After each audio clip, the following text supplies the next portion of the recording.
Ladies, gentlemen, and all you tiny bioengineered terraformers, welcome. As always, I am Cosmic, and today we're going to be reviewing BOID, a indie class-based real-time strategy game developed by MOKUS and published by TinyBuild, who are well known for speedrunners and Punch Club. BOID is set in the near future where mankind has taken to terraforming other planets to make them habitable. Bioorganic infestation drones are sent out into space to start terraforming planets on a microorganic level. One accidentally crash lands on Kepler 42c, which already contains microscopic life, and so begins the microorganic fight for the planet. Now, before we get into the game mechanics themselves, the first thing I wanted to talk about was the unusual price package of the game. Now, the multiplayer of the game itself is free to download, and it's free to play, containing ranked play map editors, a cosmetic microtransaction store, which is how they make their money out of the free to play, and an AI bot mode.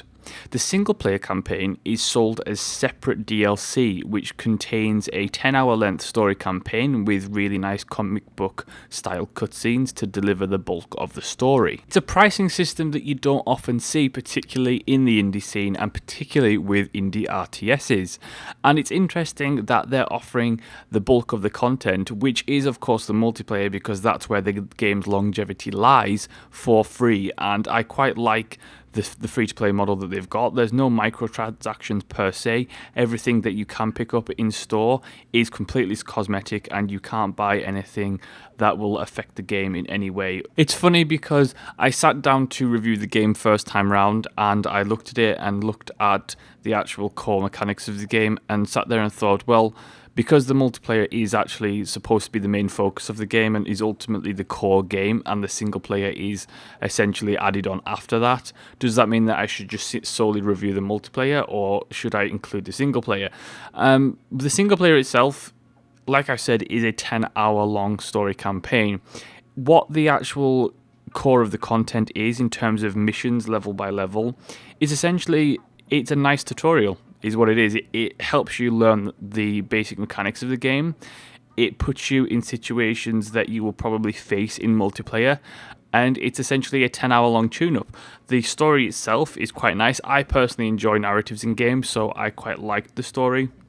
I thought it was interesting enough, and I really liked the comic book art style that they had going for the cutscenes.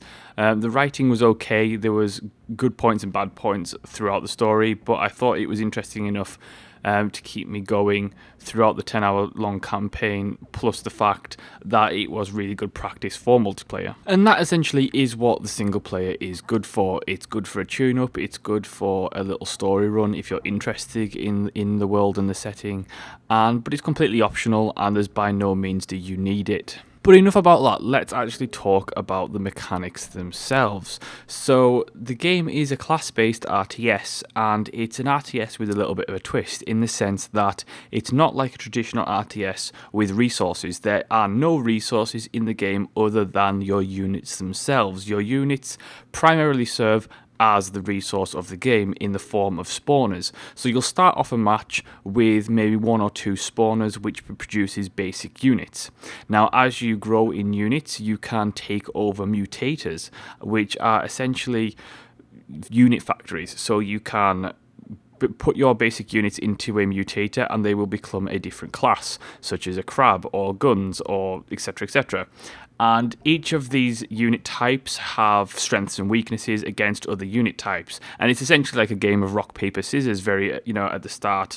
So for example, crabs are good against scouts, and scouts are good against guns, but guns trump crabs, etc, etc, and it goes on like that. There's a number of classes available, which is really nice, especially in later games and bigger maps. You have access to a number of spawners and mutators eventually, and there's spawners also located around the map, so you can get a boost in reinforcements. You can select a spawn point for spawners, so once the basic units spawn, they will go directly to wherever you send them, which makes management quite nice. All the class and basic units have hotkeys, so you can quickly select which type of group, what group of units you want to select.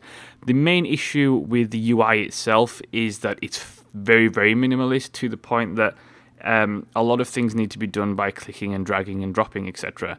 And the only problem with that is when you have multiple spawners and multiple mutators, things can get a little bit disorientating from time to time, and it does take a little bit of time to get used to it, but once you've got used into it, it's not a problem whatsoever. So when you look at the game on its face value in terms of the combat itself, it looks very simplistic. It looks like it doesn't have a great deal of depth, but actually it surprisingly does have a great amount of depth, and what I really like about it is the fact that you can employ several strategies really easily over a short space of time and adopt different play styles. Matches themselves actually only last very few minutes, so you're looking 3-4 minute matches, which is really nice and refreshing, especially in an RTS, simply for the fact that it means that you can go and play ranked and get a couple of matches done, climb the ladder a little bit, and have the same feeling of gratification you would out of an RTS that takes 40-minute matches, but in half the time, even less than half the time. And that's really nice. It's less of a time commitment. You can just go in for a bit of fun and then drop out, and you still get that accomplished feeling and short bursts of fun.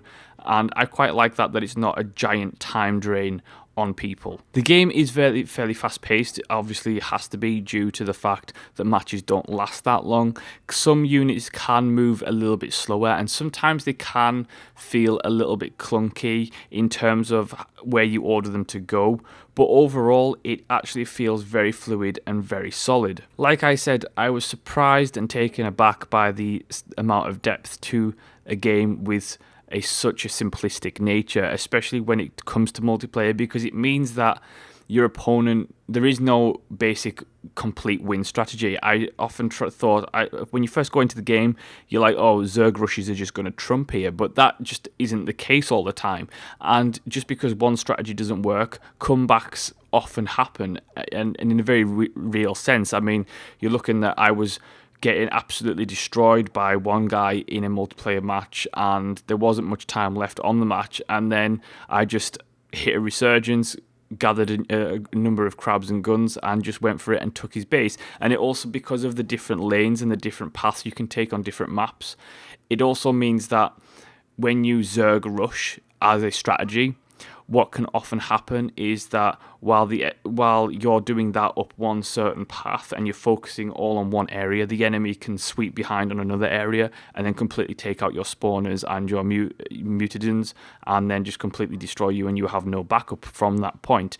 And it forces you to attack and defend at the same time and think about where the enemy is going to come, as well as where you're going to attack. One thing that I should mention is that in multiplayer there is also Twitch integration if you are a streamer, which basically means that there is a voting system for modifiers to enable. So for example, if the vote goes that way, you can completely remove the fog of war, so both opponents will be able to see each other. There's bonuses for commands that will essentially boost a certain unit, so a crab boost or a gun boost, etc, etc. There's a lot of classes in the game, and with the class system, it really does promote the sense of you're able to adopt different strategies depending on how you want to play and what units you want to play with. Graphically, the game has a fantastic art style. I really like the vibrant colours and the luminescence of units.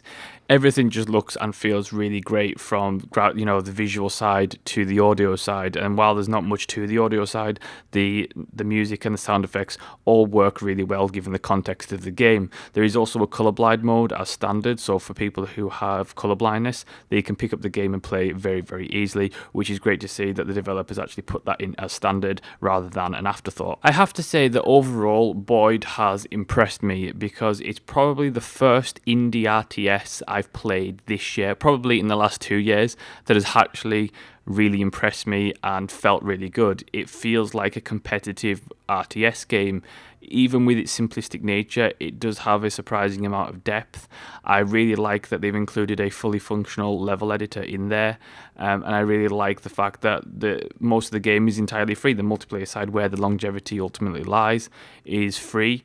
It has a great system. The matches are nice and short, so you can drop in, have a lot of fun, and then drop out and feel that sense of gratification and accomplishment that you get from playing traditional RTSs, but in a much shorter time frame. Overall, I think Boid definitely gets my seal of recommendation for that. I mean, it is a fantastically well executed indie RTS, and there's so few good indie RTSs out there.